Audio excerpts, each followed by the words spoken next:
لک الحمد یا اللہ الصلاۃ والسلام علیک یا رسول اللہ اما بعد۔ رمضان اسپیشل میں ایک بار پھر ہم آپ کا خیر مقدم کرتے ہیں، اپنے چینل پہ استقبال کرتے ہیں۔ آج اس مخصوص پروگرام میں جس اہم موضوع کی طرف میں اشارہ کرنا چاہتا ہوں، اپنی قوم کو توجہ دلانا چاہتا ہوں، وہ ہیں جمعہ کی نماز کے پہلے کی اور جمعہ کے فرض کے بعد کی سنتوں کی طرف۔ پہلے یہ بیماری شہروں میں بہت زیادہ تھی کہ شہر والے اپنے کاروبار، دکان اور دیگر مصروفیات کی وجہ سے جمعہ کے پہلے کی سنتیں بھی چھوڑتے تھے، بعض لوگ پڑھ لیتے تھے، لیکن جمعہ کے بعد کی سنتیں شہر والے کثیر تعداد ایسے ہوتے تھے کہ جو بعد کی سنتیں چھوڑ کر کے فرض کے فوراً بعد اپنے مساجد سے نکل جاتے تھے۔ لیکن اب یہ بیماری گاؤں سے پھیل کر کے، شہر سے پھیل کر کے گاؤں تک بھی آ چکی ہے۔ اب گاؤں میں بھی ایسے لوگوں کی تعداد بڑھتی جا رہی ہے کہ جو جمعہ کے بعد کی سنتیں خاص کر کے پڑھتے ہی نہیں۔ جمعہ کے پہلے کی سنتیں تو پڑھ لیتے ہیں کچھ لوگ، کچھ ایسے بھی ہیں جو پہلے کی بھی نہیں پڑھتے لیکن زیادہ تر پڑھ لیتے ہیں، لیکن جمعہ کے بعد کی سنتوں سے بے رخی قوم کے لوگوں کی، ہمارے لوگوں کی بڑھتی چلی جا رہی ہے۔ آئیے اس طرف میں توجہ دلاتا ہوں آپ کی۔ اگر آپ جمعہ کی نماز کی سنتیں پہلے کی یا بعد کی نہیں پڑھتے ہیں تو خدا کے واسطے اس بیان کو سن لیجئے۔ ہو سکتا ہے کہ قرآن و حدیث کی باتیں، بزرگوں کی باتیں سن کر کے آپ کے دل پر کچھ اثر ہو اور پھر آپ جمعہ کے بعد کی سنتیں پڑھنے لگ جائیں۔ خدا کے واسطے اس کلپ کو پوری سن لیجئے گا، اور ہر وہ آدمی جو جمعہ کے بعد کی سنت نہیں پڑھتا اور آپ کے علم میں ہیں تو آپ اس تک یہ پیغام بھی پہنچا دیجئے، یہ کلپ پہنچا دیجئے، شیئر کر دیجئے، انشاءاللہ ان کو بھی یہ پیغام پہنچ جائے گا۔ پہلے تو آپ یہ سن لیں کہ جمعہ کے پہلے کی اور بعد کی جو سنتیں ہیں اس کی شرعی حیثیت کیا ہے، اس کا درجہ کیا ہے، لیول کیا ہے۔ آئیے سنیے۔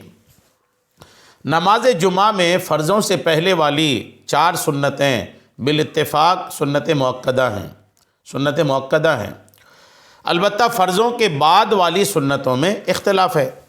امام اعظم ابو حنیفہ اور امام محمد رحمۃ اللہ تعالی علیہما کے نزدیک فرضوں کے بعد صرف 4 رکعات سنتیں ہیں اور وہ مؤکدہ ہیں۔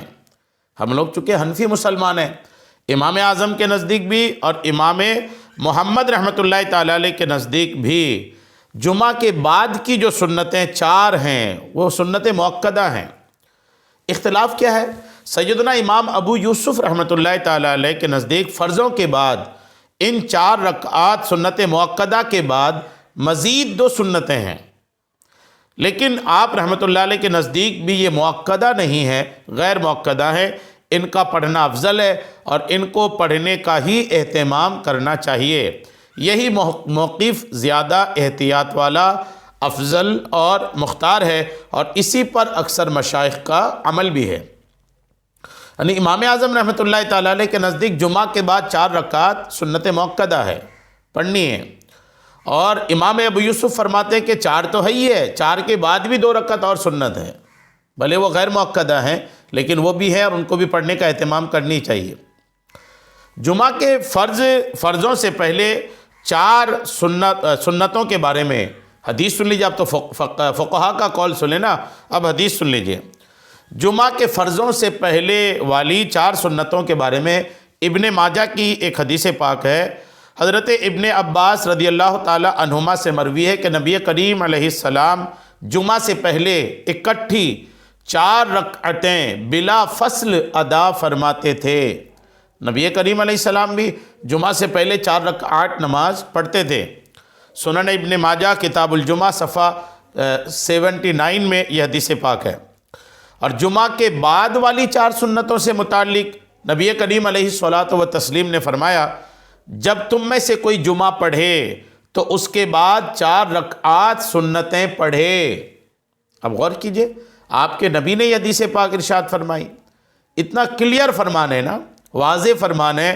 فرمایا کہ جب تم میں سے کوئی جمعہ پڑھے تو جمعہ کے بعد 4 رکعات سنتیں پڑھے۔ صحیح مسلم کتاب الجمعہ جلد 1 صفحہ 288 میں یہ حدیث پاک مذکور ہے۔ پھر بھی آپ چلے جاتے ہیں، جیسے فرض پڑھتے ہیں دوڑ لگا دیتے ہیں، جیسے فرض پڑھتے ہیں جیسے جیل سے چھٹتے ہیں ویسے آپ چلے جاتے ہیں۔ خدا سے ڈریں۔ جمعہ کے بعد 2 رکعات کے بارے میں ابن ماجہ شریف میں ہے کہ حضرت سالم اپنے والد گرامی سے روایت کرتے ہیں کہ نبی پاک علیہ السلام جمعہ کے بعد 2 رکعتیں ادا فرماتے تھے۔ سنن ابن ماجہ کتاب الجمعہ صفحہ 79، 4 رکعت اور 2 رکعت دونوں کی حدیثیں آپ کو میں نے پیش کر دیا۔ 4 رکعت کا تو نبی نے باضابطہ حکم ارشاد فرمایا، اور 2 رکعت آپ کی سیرت سے بھی ثابت ہو گئی۔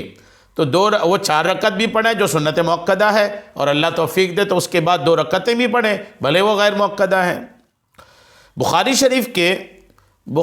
شریف کے مشہور شارح علامہ بدر الدین عینی رحمۃ اللہ تعالی علیہ جمعہ کے بعد 4 رکعات والی احادیث نقل کرنے کے بعد فرماتے ہیں، اور یہی امام اعظم ابو حنیفہ اور امام محمد رحمۃ اللہ تعالی علیہما کا قول ہے، اور امام ابو یوسف رحمۃ اللہ تعالی علیہ فرماتے ہیں جمعہ کے بعد 1 سلام کے ساتھ 4 رکعتیں پڑھیں، پھر ایک اور سلام کے ساتھ 2 رکعتیں مزید پڑھیں۔ غور کیجئے، یہ شرح ابی داؤد للعینی کتاب الصلاۃ باب الصلاۃ بعد الجمعہ جلد 4 صفحہ 474 میں یہ حدیث پاک ہے۔ اسی وجہ سے فقہاء کرام نے جہاں بھی جمعہ کی سنت مؤکدہ کو شمار کیا ہے تو صرف پہلے اور بعد والی 4 رکعات کو سنت مؤکدہ شمار فرمایا۔ چنانچہ کنز الدقائق میں سنت مؤکدہ کے بارے میں ہے کہ 2 رکعت فجر سے پہلے اور 2 ظہر کے بعد اور 2 مغرب کے بعد اور 2 عشاء کے بعد اور 4 ظہر سے پہلے اور 4 جمعہ سے پہلے اور 4 رکعت جمعہ کے بعد سنت مؤکدہ ہے۔ غور کیجئے، ابھی تو سنت مؤکدہ کلیئر ثابت ہو گئی نا کہ جمعہ سے پہلے بھی 4 رکعت سنت مؤکدہ ہے اور جمعہ کے بعد بھی 4 رکعت سنت مؤکدہ ہے۔ اس پر امام اہل سنت اعلیٰ حضرت مولانا شاہ امام احمد رضا خان فاضل بریلوی رحمۃ اللہ تعالیٰ علیہ کا ایک قول میں آپ کو پیش کرتا ہوں۔ سیدی اعلیٰ حضرت رحمۃ اللہ تعالیٰ سے سوال ہوا کہ جمعہ کے دن کتنی رکعات سنت پڑھنی چاہیے، کتنی رکعات سنتیں پڑھنی چاہیے، فرضوں سے پہلے کتنی اور فرضوں کے بعد کتنی رکعات پڑھنی چاہیے؟ تو آپ نے جواباً ارشاد فرمایا 10 سنتیں، 4 پہلے 4 بعد۔ جی ہاں، اعلیٰ حضرت نے ارشاد فرمایا، اور صحیح مسلم شریف میں ایک حدیث پاک بھی موجود ہے، اعلیٰ حضرت نے یہ بھی کوٹ کیا ہے، فتاوی رضویہ جلد 8 صفحہ 292۔ اتنی کلیئر باتیں ہیں، اس کے بعد بھی آج جمعہ کے بعد کی سنتیں چھوڑ کے چلے جاتے ہیں، وہ بھی کس کے لیے؟ اپنی دکان کے لیے، کاروبار کے لیے، روزی کے لیے۔ رزاق کو چھوڑ کر کے آپ کیسے چلے جاتے ہیں؟ روزی کے لیے رزق دینے والے کو چھوڑ کر آپ چلے جاتے ہیں۔ خدا کا خوف کریں۔ اور کئی لوگ تو سنتیں چھوڑ کر مسجد کے باہر گپے مارتے رہتے ہیں، باہر کھڑے ہیں، سنتیں نہیں پڑھیں لیکن مسجد کے باہر کھڑے ہیں، گپے مار رہے ہیں اپنے دوستوں کے ساتھ۔ خدا کا خوف کریں، زندگی اللہ نے دی ہے، کثرت سے نیکیاں کمائیں، نیکیاں جمع کریں۔ زندگی اس کے لیے ہے، نہ کہ زندگی اس کے لیے ہے کہ آپ نیکیوں کا موقع چھوڑ کر کے چلے جائیں۔ خدا کے واسطے اپنی اس عادت کو بدلیے، جمعہ کے پہلے کی سنتیں بھی پڑھیے، جمعہ کے بعد کی سنتیں بھی پڑھیے، اور بہت جلدی جمعہ میں آنے کی کوشش کیجیے۔ ایک حدیث پاک ہے کہ قیامت کے بعد جنت میں اللہ کو، اللہ کے قرب میں اس کو موقع ملے گا زیارت کی، رب کی جب زیارت ہوگی تو قرب خاص میں بیٹھ کر زیارت کا موقع اس کو ملے گا جو جمعہ کی نماز میں پہلے آتا ہے۔ جو جتنی جلدی آئے گا جمعہ میں اتنا ہی قرب خاص جنت میں رب کی زیارت کا موقع ملے گا۔ اس کے بعد بھی آپ لیٹ آتے ہیں، جلدی آئیں اور بعد میں جائیں۔ یہ اگر عادت آپ نے اپنا لی، انشاءاللہ اس کی برکتیں دنیا میں اور آخرت میں آپ دیکھیں گے۔ اللہ کریم ہم سب کو عمل کی خوب توفیق عطا فرمائے، آمین بجاہ النبی الامین صلی اللہ تعالی علیہ وسلم۔